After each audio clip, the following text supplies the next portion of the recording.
In this lesson, we'll have a look at how to edit the existing keyframes. So let's first go and solo the car layer, so that's all we're seeing.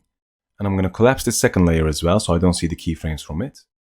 And I'm just going to go to the beginning somewhere here with my playhead.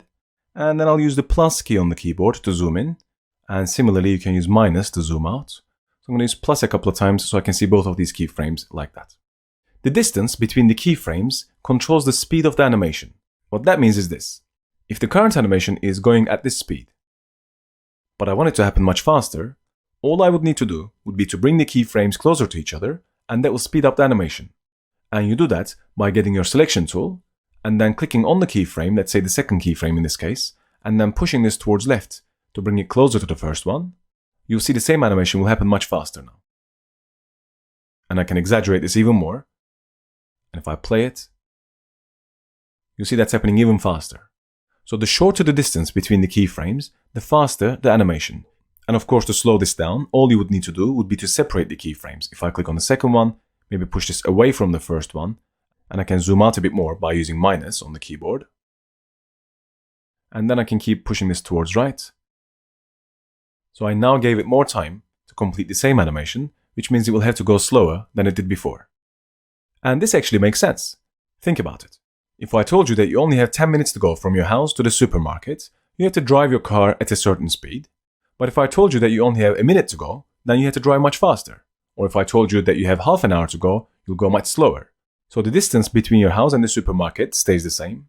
But if I give you more time, you'll go slower. If I give you less time, you'll have to go much faster. That's exactly what's happening with the keyframes here. The longer the duration between the keyframes, the slower the animation. The shorter the duration between the keyframes, the faster the animation. And let's do the same for the clock as well. So I'm going to go and unsolo this so I can see all the steps together with the clock. And here's a really useful shortcut. If I want to reveal the keyframes I created on any of these layers, and in this case, I only had the keyframes for the second layer, and I can actually see that I made a typo here. So I'm going to select this, press return, and then add an and there. And then click outside. If I want to see the keyframes now on the second layer, I select the layer, and on the keyboard, I press the letter U, and this is going to reveal the keyframes you created.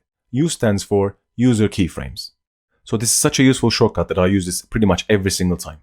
Every time you press the letter U, that will reveal the keyframes you created, and if I press U again, that will hide them.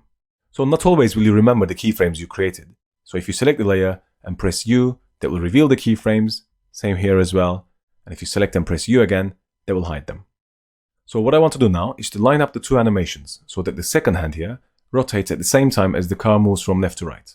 So if I click and drag this towards right, you see nothing happens. It doesn't recognize the keyframe or the playhead here.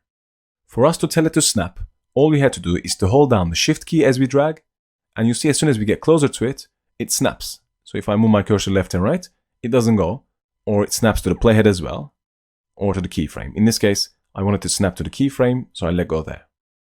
And now if I go back and play, so if I press the home key on the keyboard, and then spacebar, you see the two animations will happen exactly at the same time.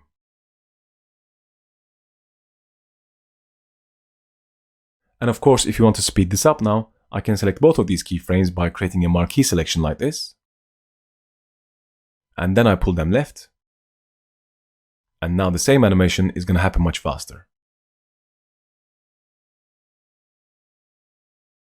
And this is how you tweak the speed of any animation.